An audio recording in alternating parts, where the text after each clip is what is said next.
Rahayu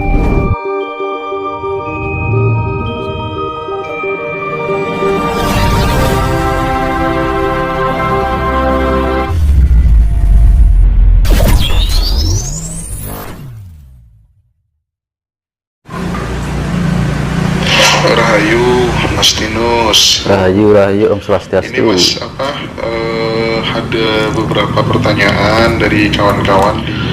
Ajaran nenek moyang kita, ajaran leluhur, ajaran kejawen itu, ketika kemudian semua orang berharap maka ada sebuah ajaran Nusantara gitu ya, kira-kira penganut ajaran kejawen ini nanti ke depan bisa lebih populer sama seperti agama-agama yang mayoritas hari ini apa enggak?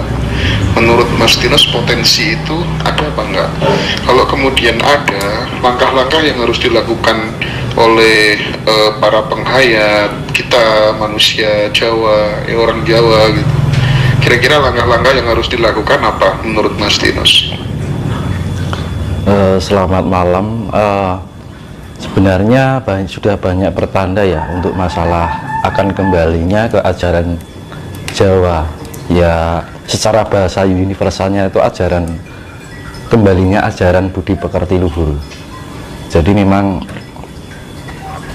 seperti kebangkitan spiritual ini rata-rata kan orang yang dahulunya lebih ke fanatik ke agama cenderung lebih ke sifatnya lebih universal, jadi tidak memandang entah itu ajaran apa, bagaimana, entah ajaran dari mana.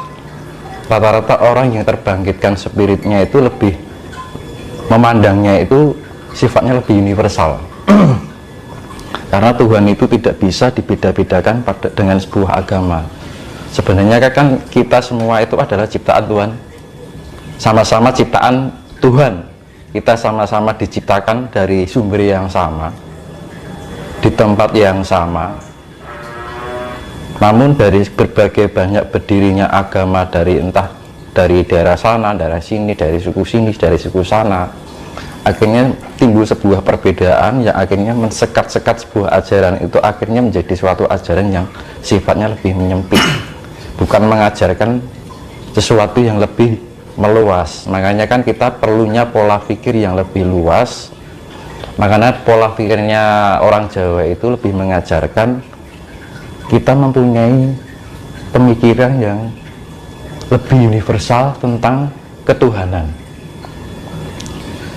Jadi memang kembalinya kan ada istilah dalam sastra Jawa, yaitu sabdanya yang Sabdo Palon itu kan pepestini nusa wis tekan janji kapitung 500 tahun bali marang agama budi kang madeg sawiji, dalam arti akan kembalinya ajaran budi madeg sawiji, dalam arti itu satu untuk semuanya. Nah, jadi semuanya ajaran Jawa itu nanti akan menjadi suatu pedoman ajaran yang dianut oleh orang seluruh dunia.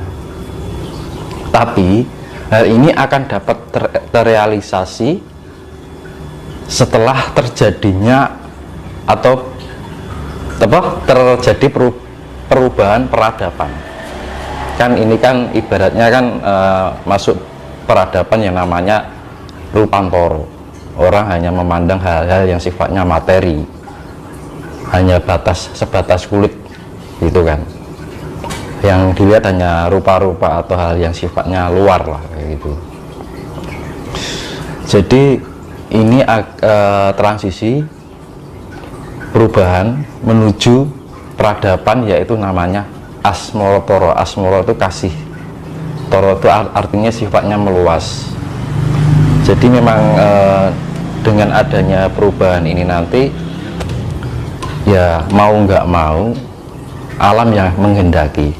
Jadi kebangkitan Nusantara ini merupakan awal dari kebangkitan kedamaian di seluruh dunia. Nah, kedamaian di seluruh dunia ini akan menjadi ajaran budi dari Jawi ini akan menjadi pedoman. Jadi bukan berarti ajaran Jawa itu bukan berarti kita harus mengenal bahasanya atau mengenal istilah budayanya, tapi dalam arti cara pemikirannya orang Jawa leluhur kita dahulu itu kan lebih universal, tidak memandang agama ini, agama itu, tidak membedakan antara ini dan yang itu. Jadi kan banyak ajaran-ajaran Jawa itu sifatnya itu memberikan suatu kebijaksanaan di dalam kehidupan. Nah, untuk mencapai itu, alam itu akan melakukan sesuatu,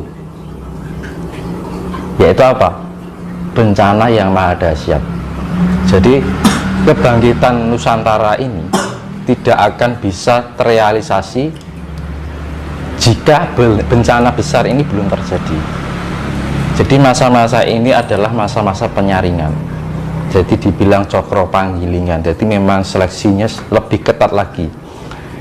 Pokoknya di tahun ini nanti akan banyak orang bertikaian, saling menyalahkan, saling menuding, saling menfitnah, saling menghasut, itu akan terjadi. Itu bagian dari pertanda akan terjadinya perubahan peradaban. Ini seleksi sangat ketat sekali. Ibaratnya ini dalam istilah wayang, itu Sengkuni dan Durna itu lagi aktifnya. Ya, Sengkuni kan sifatnya kan suka memberi api-api, ya kan, menghasut sana, menghasut sini, memberikan api-api, sukanya memberi api-api. Pandawa kelihatannya sikapnya manis, sopan, tapi perilakunya itu memberikan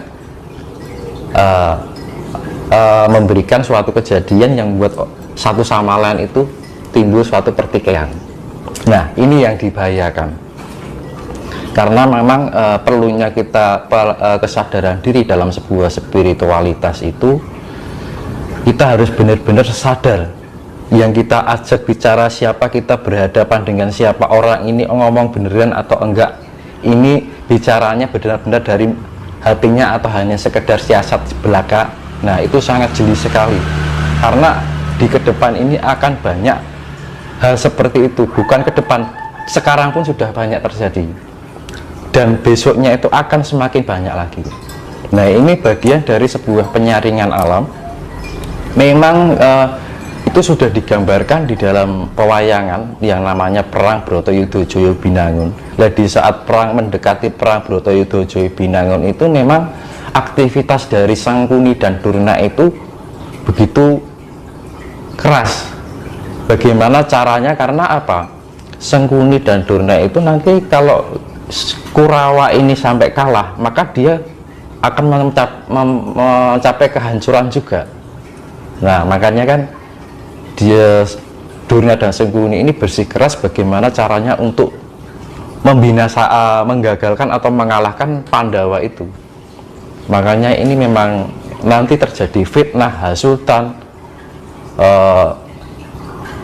mengapi-api orang lain agar ini saling bertengkar, satu sama lain saling bertengkar. Nah, itu makanya perlu kebangkitan spiritualitas ini agar terbangkitkan kesadaran manusia agar lebih eling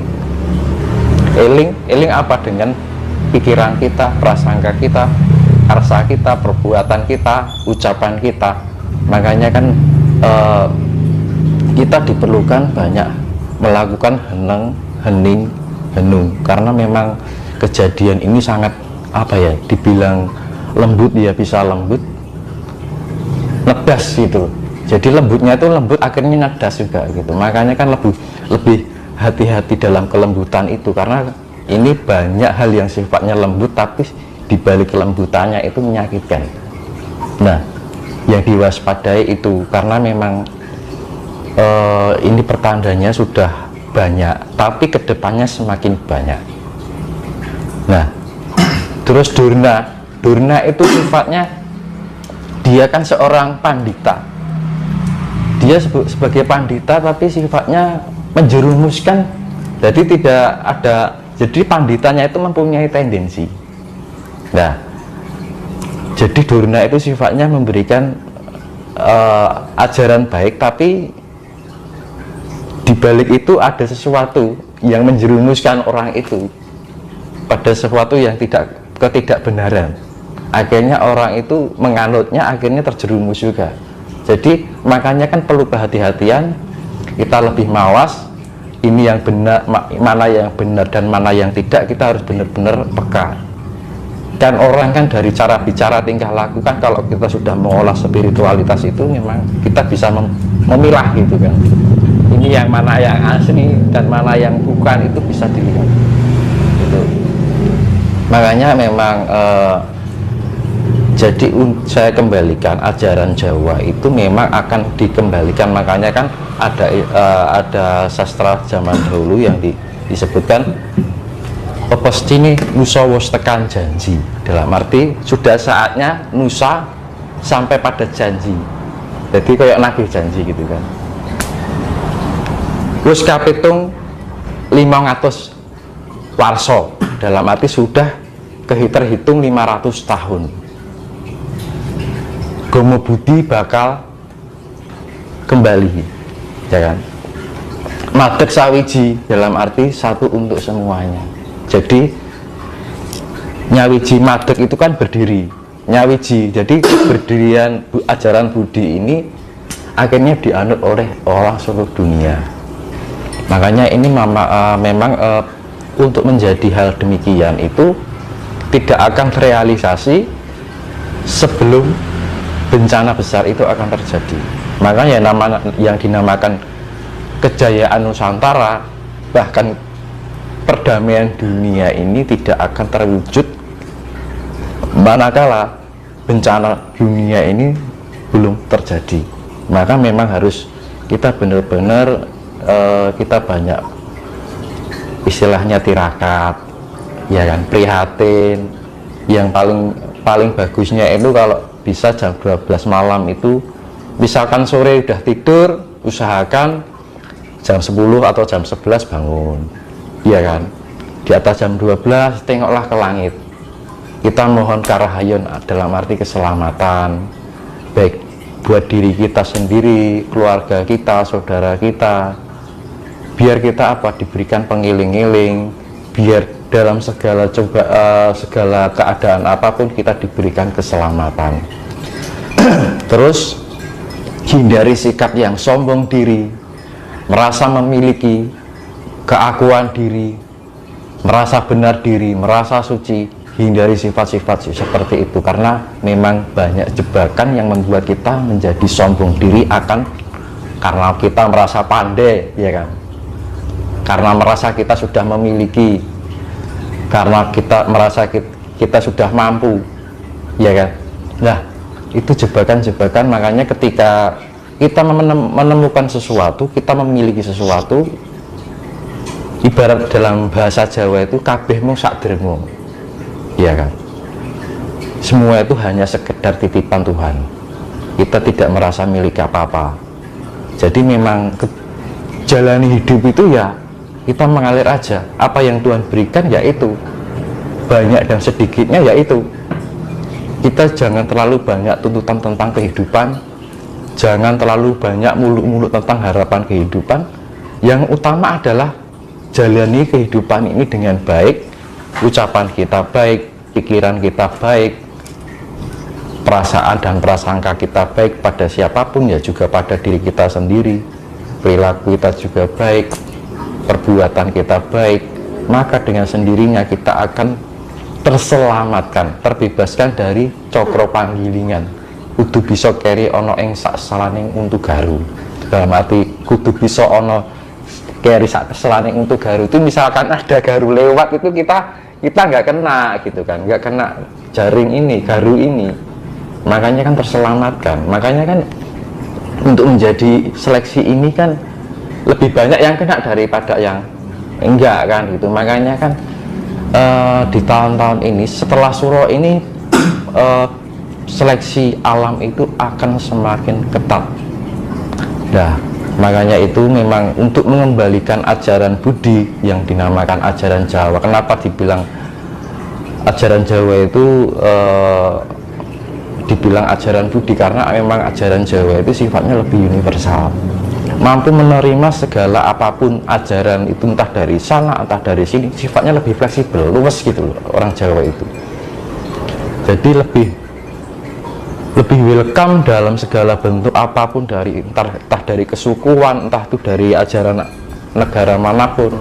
Jawa itu lebih bisa menerima, dan Jawa itu lebih mengajarkan tentang budi pekerti luhur, mengajarkan tentang sebuah keluhuran, karena di dalam kehidupan ini tidak melulu antara benar dan salah. Ketika benar dan salah ini tidak memiliki keluhuran, maka benar dan salah itu tidak ada artinya, gitu kan. Kalau kita hanya mengejar atau berebut benar dan salah, ya kan, buat apa kan? Akhirnya jadinya pertempuran, ya kan, pertengkaran, pertikaian, ya kan. Akhirnya apa? Orang berebut salah, berebut benar, tapi di situ nggak ada keluhuran, ya sama juga bohong. Akhirnya timbul peperangan, ya kan, pertumpahan darah, gara-gara apa? Agama. Perang gara-gara agama, ya kan. Itu yang diributkan apa? Yang diributkan antara benar dan salah, ya kan. Nah, kalau orang Jawa kan, dalam istilah Jawa kan, etika Jawa kan, orang Jawa tidak mengenal benar atau salah. Tapi ketika orang melakukan kesalahan itu dianggap orang yang belum mengerti. Makanya dunia ini tidak butuh orang yang pandai, tidak butuh orang yang hebat. Yang dibutuhkan adalah orang yang mengerti, iya kan? Makanya itu baik dan salah jika tidak dilengkapi dengan sebuah keluhuran, sama juga bohong. Tetapi ketika orang mampu menjalani tentang keluhuran, maka dia akan mampu mengerti di mana kebaikan itu sendiri.